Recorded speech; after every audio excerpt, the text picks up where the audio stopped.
Takže čus lidi, dneska si ukážeme, jak zprovoznit cheat Oxar na 1.6, jelikož tvůrce se na to vysral. A dá se říct, že zanechal ten cheat prostě na postpasosudu. Takže jdeme k věci, stáhnete si tenhle program.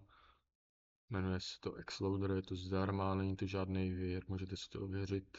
Stáhnete to, nainstalujete do jakýkoliv složky. Najdete moc, jo, kolonku moc, to se vám tam automaticky ukáže, kliknete na Oxware, dáte launch, vyberete verzi CSK, tu nejnovější. Jde to i na non-Steamu, ale většinou to je ze Steamu samozřejmě. Teďka počkáte, až se vám tam objeví takový okýnko. Ano, přesně to je ono, to odkliknete, startnete cheat, zapnete CS, zapneme nějakou hru. A mělo by to jet. Dáte insert, vidíte, že to úplně funguje. Se vším všudy. No, tak to tady nefunguje zrovna.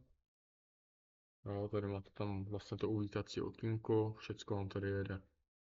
Tady vlastně, když to budete chtít vypnout ten cheat, no, když dáte znova insert, nefunguje to, quit. A vlastně teďka vám to už jede, ten cheat bez problému. No, takhle to určitě nevypínejte, protože tím se to akorát drbe. A vlastně to je všecko.